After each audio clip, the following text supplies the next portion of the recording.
आज हमारी जीव विज्ञान में कक्षा 12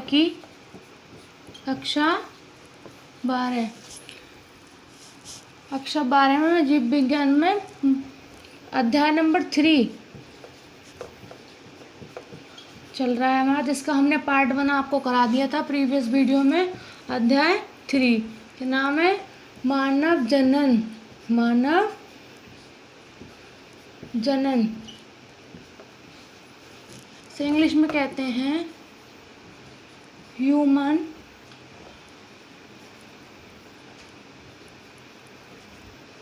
रिप्रोडक्शन। चैप्टर अध्याय 3 क्या है हमारा? मानव जनन, ह्यूमन रिप्रोडक्शन। आज हमारा पार्ट 2 है। प्रीवियस वीडियो में हमने पार्ट 1 कराया था और आज हमारा क्या है?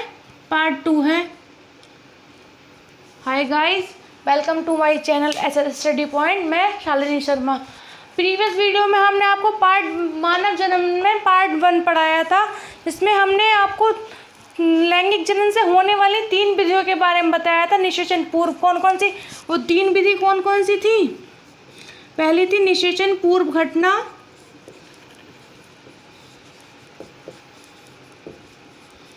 और दूसरी थी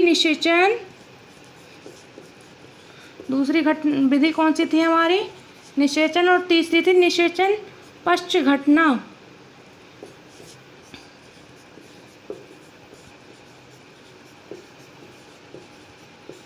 निषेचन पश्च घटना। इसकी कितनी विधियां थी? 2 विधियां। हम ये बता रहे थे निषेचन पूर्व घटना में कौन कौन सी विधियां पाई जाती हैं? युग्मक जनन, और दूसरा था युग्मक स्थानांतरण। युग्मकों का बनना क्या कहलाता है? युग्मक जनन कहलाता है। और एक दूर स्थान परिवर्तित करना, ये था युग्मकों का बनना।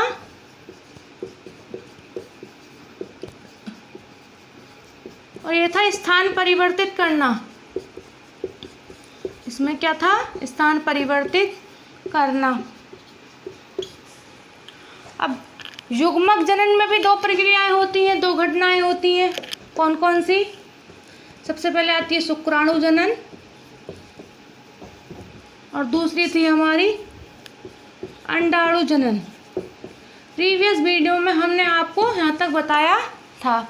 आज हम बताएंगे मेल सेक्स ऑर्गेन्स यानी नर जनन तंत्र के बारे में। आज हम आपको पढ़ाएंगे कि शुक्राणु जनन जिसमें बनता है, ये क्या है? इसको वो बोलते हैं हम स्पर्मेटोजेनेसिस या स्पर्म।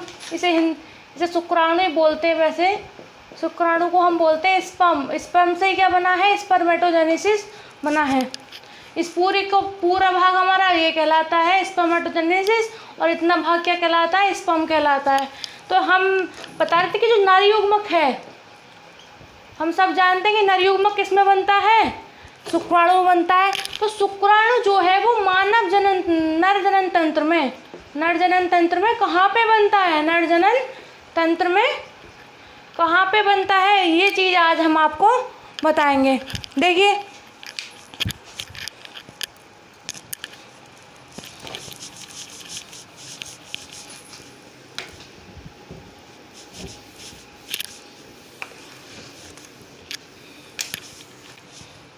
आज का टॉपिक है हमारा नर जनन अंग तंत्र। क्या है?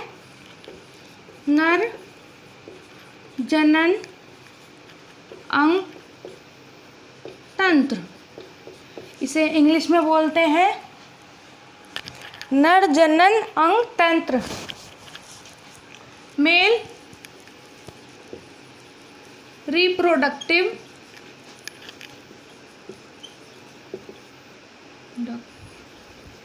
Organ system.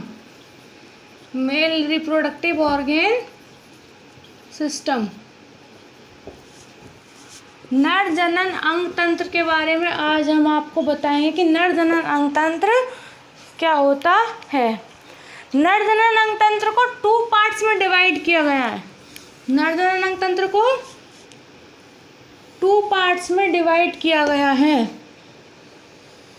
यानी नर जनन तंत्र अंग की जो क्रिया होती है वो 2 भागों में होती है। और ऐसे ही फीमेल रिप्रोडक्टिव ऑर्गन सिस्टम जब हम पढ़ेंगे तो उसमें भी 2 प्रक्रियाएं ही होती हैं। जैसे नर में 2 प्रक्रियाएं होती हैं, वैसे ही मादा में 2 प्रक्रियाएं होती हैं। अब वो कौन कौन सी हैं? नर जनन अंग तंत्र को 2 पार्ट्स में डिवाइड किया गया है और इसकी जो 2 प्रक्रिया है वो कौन कौन सी होती हैं? फर्स्ट है हमारा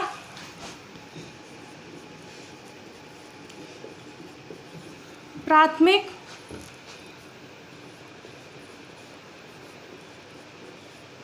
लैंगिक जनन। पहली प्रक्रिया, जो ये प्राथमिक लैंगिक जनन है इसके अंदर ही नर युग्मक बनता है। इसके अंदर ही क्या बनता है? नर युग्मक बनता है। यानी प्राथमिक जो इम्पोर्टेंट विधि है हमारी वो क्या है? प्राथमिक लैंगिक जनन। क्या है? प्राथमिक लैंगिक जनन। इसे हम इंग्लिश में कहते हैं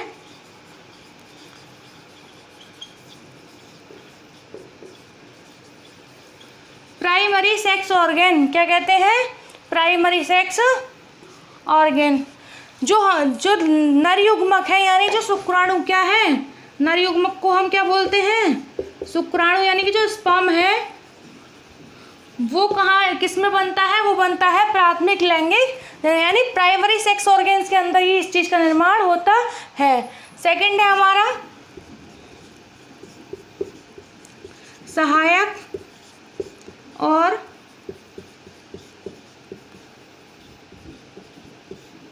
द्वितीयक लैंगिक जनन।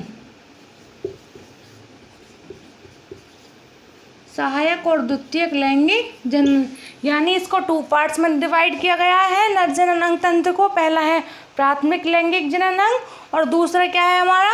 सहायक और द्वितीयक लैंगिक जनन अंग। इसे हम क्या बोलते हैं इंग्लिश में? Accessory and secondary.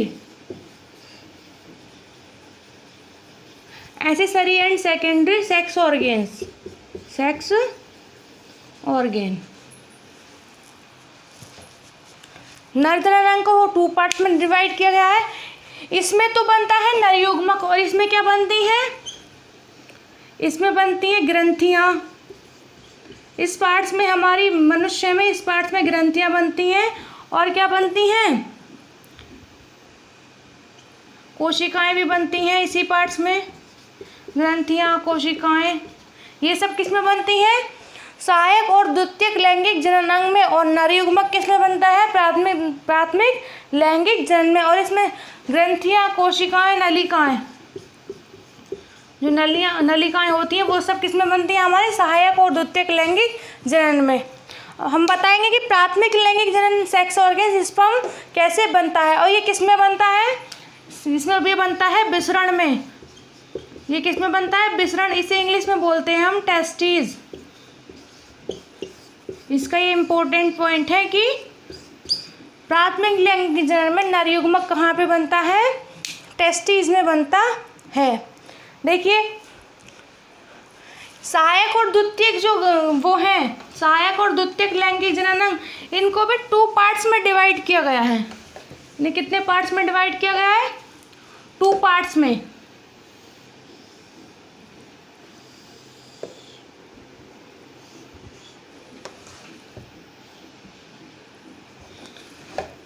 सहायक और द्वितीयक लैंगिक जनन को हम क्या कहते हैं? 2 पार्ट्स में डिवाइड किया गया है। पहला है हमारा सहायक नलियां, ये सहायक नलिकाएं, सहायक नलिकाएं। और दूसरा है हमारा सहायक ग्रंथियां, सहायक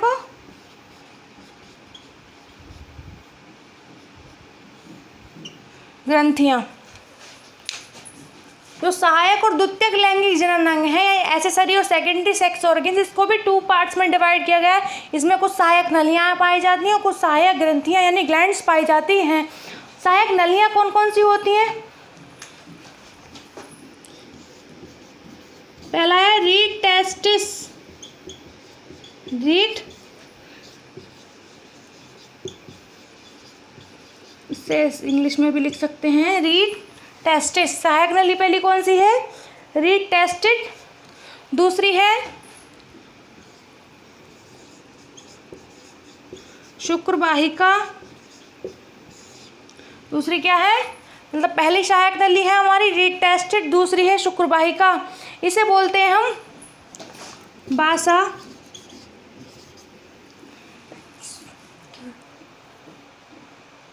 बासा इफ्रेंटिया।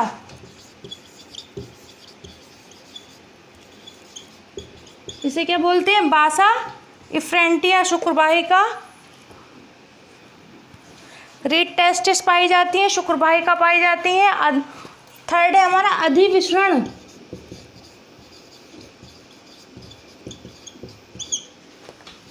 इसे बोलते हैं इपिडिडाइमस। इसे बोलते हैं एपिडाइमस। और है फिर आता है हमारी शुक्रवाहिनी। फिर क्या आता है? शुक्रवाहिनी। इसे इंग्लिश में बोलते हैं बासा डिफरेंशिया।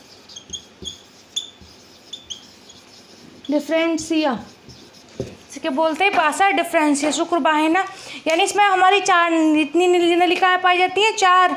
रीड टेस्टिस, शुक्रवाहिका, रीड टेस्टिड पाई जाती है, शुक्रवाहिका पाई जाती है, अधिविसरण पाई जाती है और शुक्रवाहिनी पाई जाती है।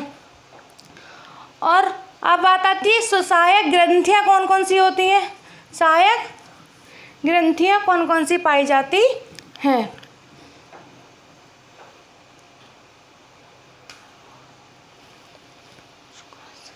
जो सहायक ग्रंथियां पाई जाती हैं, पहली है शुक्राशय, दूसरी है प्रोस्टेट,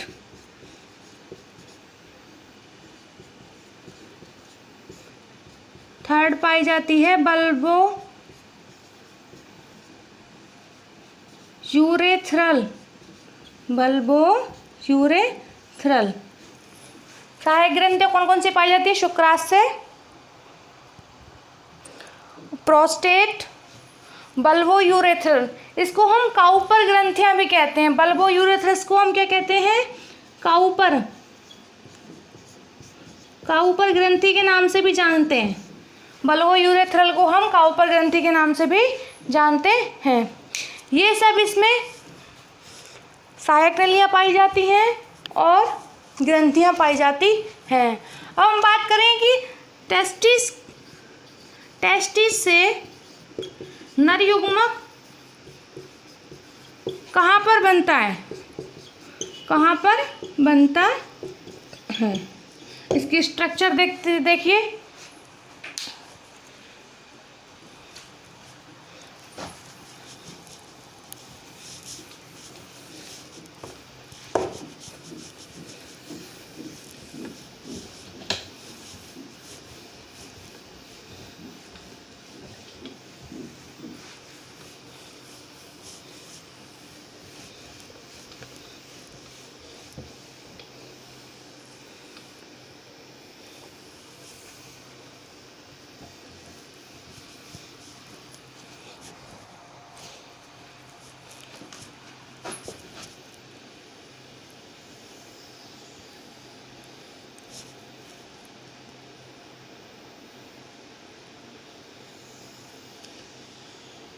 मानव शरीर में एक जोड़ी टेस्टिस पाई जाती है।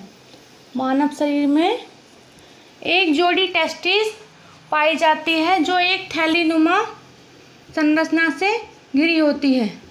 थैलीनुमा संरचना से घिरी होती है।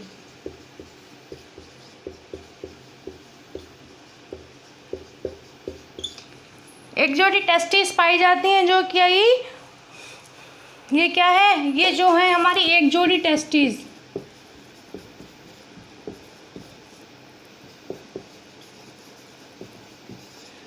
पाई जाती हैं जो एक थैलीनुमा संरचना से घिरी होती हैं।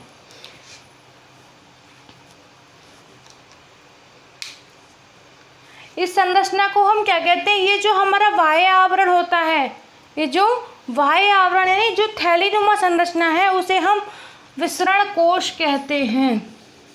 क्या कहते हैं? विसरण कोश।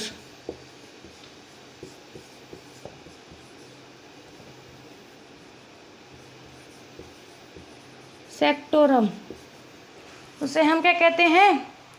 विसरण कोश कहते हैं। सेरोटम, सॉरी।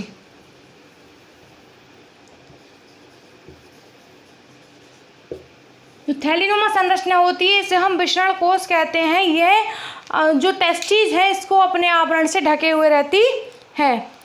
प्रत्येक टेस्टिस में 250 कंपार्टमेंट पाए जाते हैं।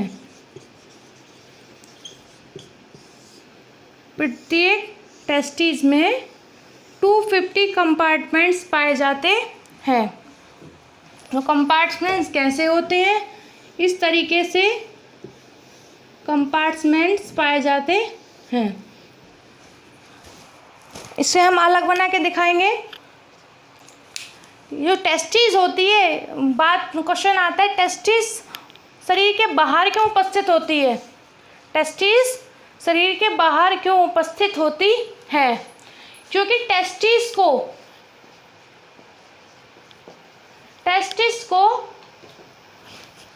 शुक्राणु बनाने के लिए बॉडी टेम्परेचर से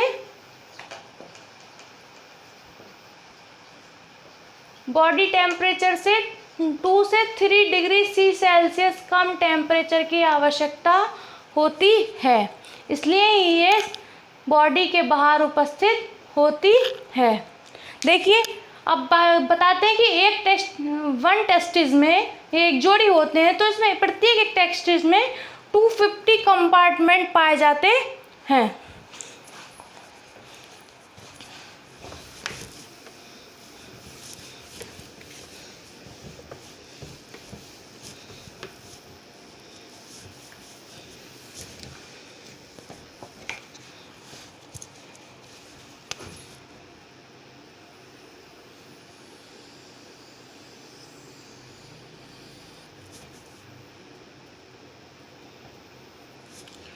प्रत्येक टेस्टिस में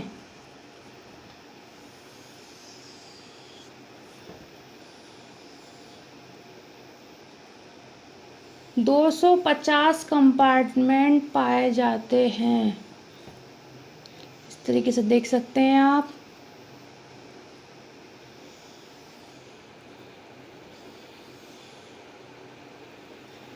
इसका जो ऊपरी आवरण होता है ये कहलाता है विसरण कोश। विसरण कोश इसे हम बोलते हैं सेरोटम। क्या बोलते हैं इसे? सेरोटम। इसमें जो कंपार्टमेंट की संख्या होती है ये कितनी होती है? 250 कंपार्टमेंट्स। प्रत्येक कंपार्टमेंट में 2 कोशिकाएं बनती हैं। 2 कोशिकाएं बनती हैं, और ये जो कोशिकाएं बनती, ये इस तरीके से कोशिकाएं इसमें प्रत्येक उसमें पाई जाती हैं।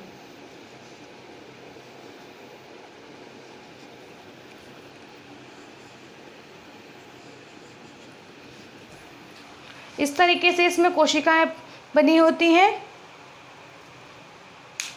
ये जो कंपार्टमेंट होते हैं ये क्या कहलाते हैं? विसरणीय पिंडक कहलाते हैं। ये क्या कहलाते हैं? इनको हम विसरणीय पिंडक कहते हैं। जो कंपार्टमेंट होते हैं जो 250 पाए जाते हैं इनको हम क्या कहते हैं? विसरणीय पिंडक कहते हैं। यानी इंग्लिश में कहते हैं इन्हें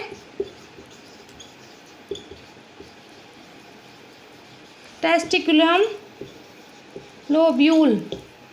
ये कहलाते हैं टेस्टिकुलम लोब्यूल कहलाते हैं। इसमें से प्रत्येक में से एक ये 3 नलिकाएं निकलती हैं। 2 बना दी हैं। 3 नलिकाएं, इसमें 1 से 3 नलिकाएं निकलती हैं। 1 से 3 जनक नलिकाएं निकलती हैं। नलिकाएं निकलती हैं। तो कितनी नलिकाएं निकलती हैं? 1 से 3 नलिकाएं निकलती हैं। इसमें 2 प्रकार, ये जो खाली भाग होता है, ये कंपार्टमेंट और नलिकाओं के बीच का जो भाग होता है, इसमें से ये 2 कोशिकाएं बनती हैं। ये कितनी कोशिकाएं बनती हैं? 2 सेल्स बनती हैं। ये जो कंपार्टमेंट और नलिकाओं के बीच का जो भाग होता है, इसमें से 2 कोशिकाएं निकलती हैं। ये कौन कौन सी होती हैं? पहली है हमारी शुक्र जनन। ये जो शुक्र जनन कोशिका है, इसमें ही क्या बनता है? नरयुग्मक बनता है। यानी इसमें क्या बनते हैं? शुक्राणु बनते हैं। शुक्राणु बनते हैं। इसे हम इंग्लिश में स्पर्म भी कहते हैं। जो शुक्र जनन कोशिकाएं हैं, यानी जो कंपार्टमेंट और नलिकाओं के बीच का भाग है, यहाँ से ही क्या बनती हैं? 2 कोशिकाएं बनती हैं। जो पहली क्या होती है? हमारी शुक्र जनन, जिसे बोलते हैं हम स्पर्मेटोजेनेसिस।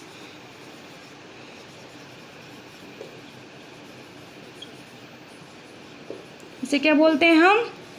स्पर्मेटोजेनेसिस। स्पर्मेटोजेनेसिस में ही स्पर्म का निर्माण होता है। और दूसरी है हमारी सर्टोल सेल।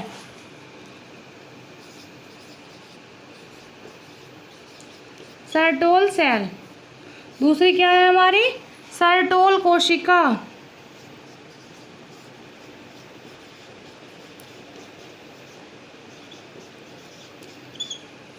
जो ये सर्टोल कोशिका है, ये स्पर्म को, ये जो नरयुग्मक बना है, सर्टोल सेल कोशिका इसको पोषण प्रदान करती है। सर्टोल सेल जो है इसे पोषण प्रदान करती है। यानी नरयुग्मक को पोषण किसके द्वारा मिलता है? सर्टोल सेल के द्वारा मिलता है। ये शरीर के बाहर स्थित होता है, ये बॉडी के बाहर स्थित होता है। ये मैं भी आपको डेफिनेशन में लिखवा देती हूँ, दोबारा समझिए। प्रत्येक टेस्टिस में 250 कंपार्टमेंट्स पाए जाते हैं और इसमें 1 से 3 जनक नलिकाएं निकलती हैं।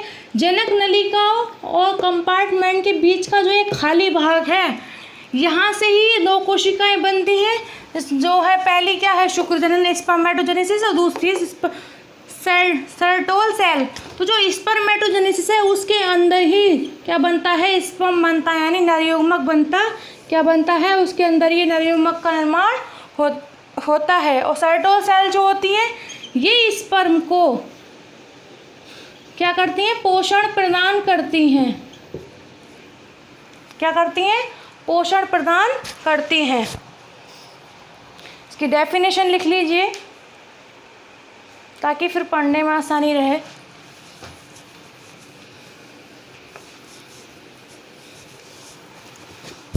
यहीं लिखवा देती हूँ, डायग्राम बना रहना चाहिए।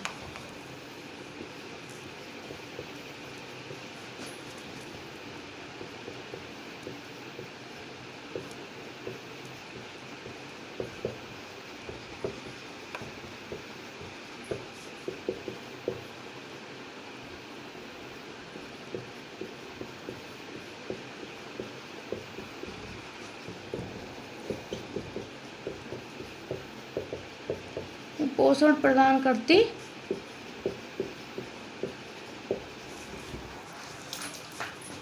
टेस्टिस के बारे में हम क्या लिखेंगे?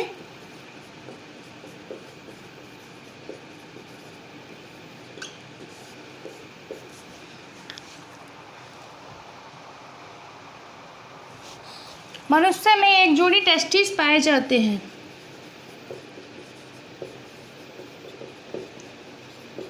एक जोड़ी टेस्टिस पाए जाते हैं। यह टेस्टिस जो यह टेस्टिस एक थैलीनुमा संरचना से घिरे होते हैं। थैलीनुमा संरचना से घिरे होते हैं, जिसे विसरण कोश कहते हैं। जिसे विसरण कोश कहते हैं। यह शरीर के बाहर उपस्थित होता है। टेस्टिस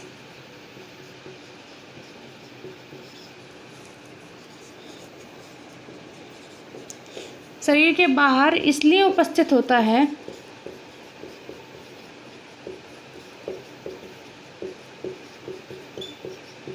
क्योंकि टेस्टिस को शुक्राणु बनाने के लिए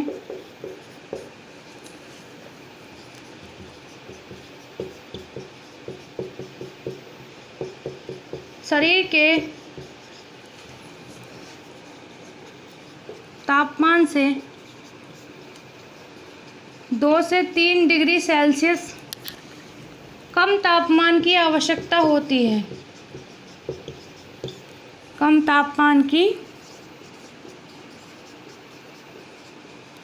आवश्यकता होती है, इसलिए ये शरीर के बाहर उपस्थित होता है। प्रत्येक टेस्टिस में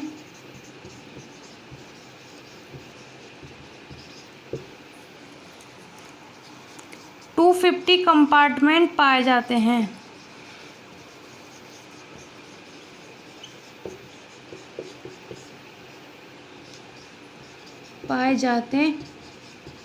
तथा प्रत्येक कंपार्टमेंट्स में से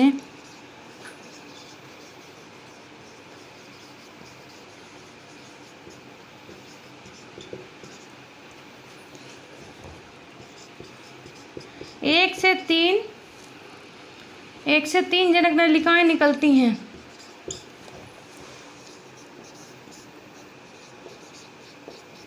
नलिकाएं निकलती हैं। कंपार्टमेंट और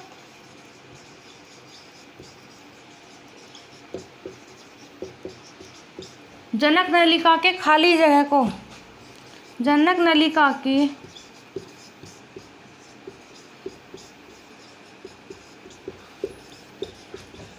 बीच की खाली जगह से 2 कोशिकाएं बनती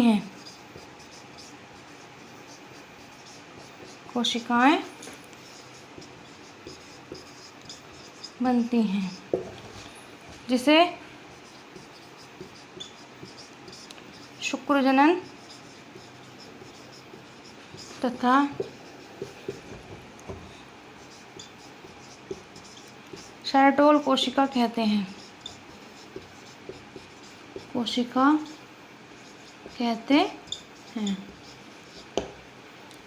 शुक्रजनन कोशिका के अंदर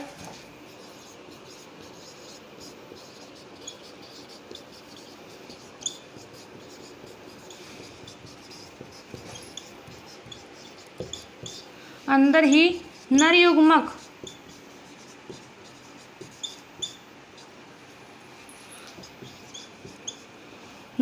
यानी शुक्राणु स्पर्म बनता है तथा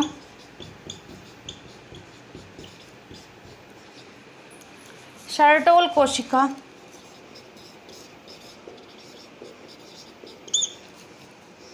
शुक्रजन नरयुग्मक को पोषण प्रदान करती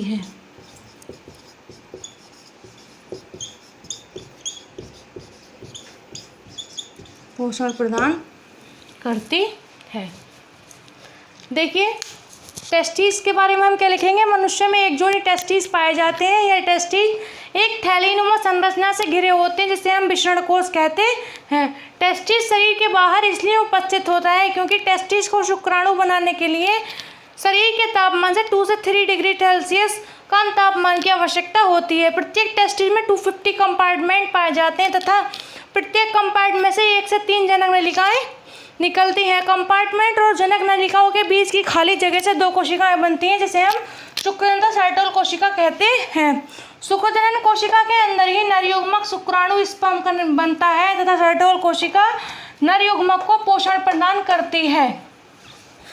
आज हमने बताया आपको मेल रिप्रोडक्टिव सेक्स ऑर्गेन्स के बारे में, ऑर्गेन सिस्टम के बारे में। हमने आपको टेस्टिस के बारे में बताया।